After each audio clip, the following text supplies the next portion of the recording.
ஒரு காட்டுக்குள்ள சோலோவா ட்ரிப்.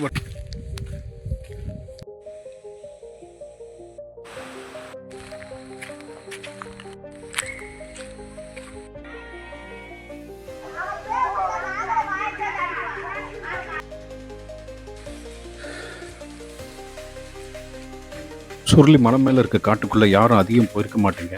அங்கே என்ன இருக்குன்றதை பற்றி தான் இந்த வீடியோ. சப்ஸ்கிரைப் பண்ணிக்கோங்க. நான் சென்னையிலேருந்து சுருளி போகிறதுக்காக ஃபஸ்ட்டு கம்பம் வந்து சேர்ந்தேன். கம்பத்துலேருந்து 10 கிலோமீட்டர் தான் சுருளி தீர்த்தம். கவர்மெண்ட் பஸ் நான் போகிற நேரத்தில் இல்லை. சுருளிக்கு ரெகுலராக மினி பஸ் இருக்குதுன்னு சொன்னாங்க. நான் மினி பஸ்ஸில் 20 ரூபா டிக்கெட் எடுத்து சுருளி தீர்த்தம் வந்து சேர்ந்தேன்.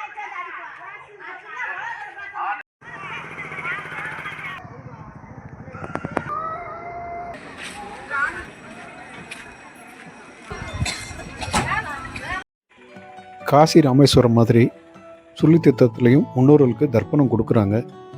நிதமும் மக்கள் கூட்டம் வந்துக்கிட்டே இருக்குது.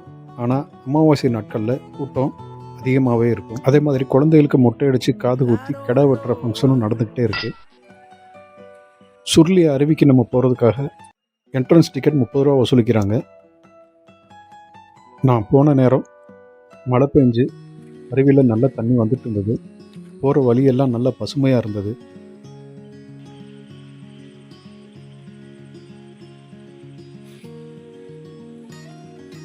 நான் வீக் டேஸில் போயிருந்தேன். கூட்டம் அவ்வளோவா இல்லை.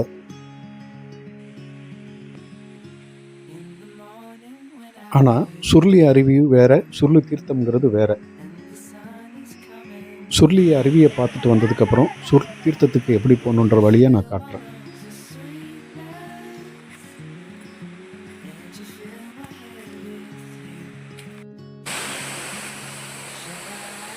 நிறைய பேர் கும்பாபிஷேகம் மற்ற விசேஷங்களுக்காக தீர்த்தம் எடுக்க வந்து இங்கேயே தண்ணி எடுத்துகிட்டு போயிடுறாங்க. ஆனால் இது சுருளி அருவி. சுருளி தீர்த்தம்ங்கிறது மலை மேலே இருக்குது.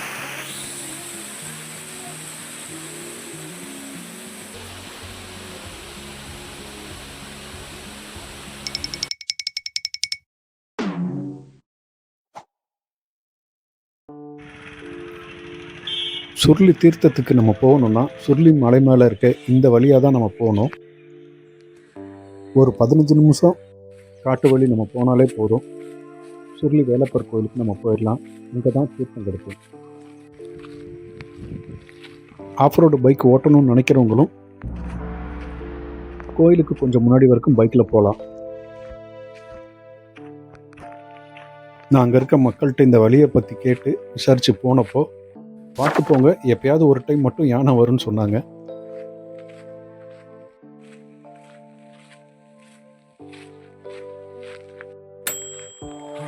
காட்டுக்குள்ள சோலோவா ட்ரிப் வர்றது ரொம்ப நல்லா இருக்கு.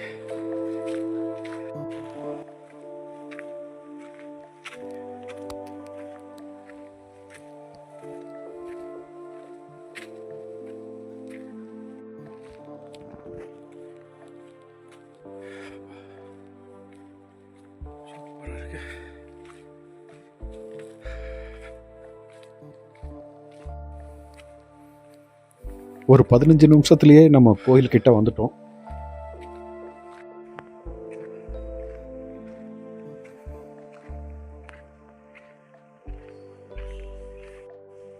உள்ள நுழைஞ்சதுமே விபூதி குகையை பார்த்தோம். இங்கே இருக்க குகையில் இருக்கிற மண்ணை விபூதியை மாறுறது தான் அதிசயம். புண்ணிய தீர்த்தம் சுருளி தீர்த்தம்ங்கிறது இதுதான்.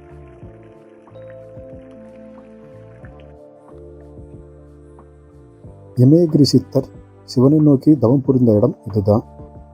இந்த குகையில தான் இமயகிரி சித்தருக்கு சிவன் காட்சி அளித்ததா வரலாறு உண்டு.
இந்த இடத்துலேருந்து உருவாகி வர்றது தான் சுருளி தீர்த்தம்.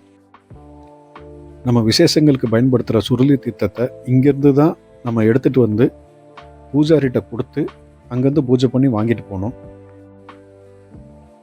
இந்த தண்ணியில் ஒரு 48 நாள் எந்த பொருளை போட்டாலும் கள்ளம் மாறிடுன்றது ஐதீகம்.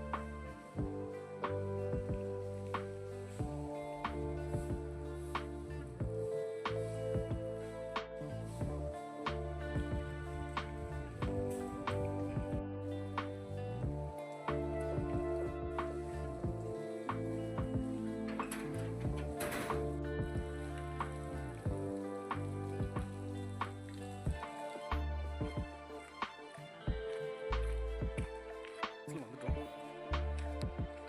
10 நிமிஷம் சுற்றி பார்த்தாச்சு. மேலே பூசாரி மட்டும்தான் இருந்தார், வேறு யாருமே இல்லை. Okay, thank you.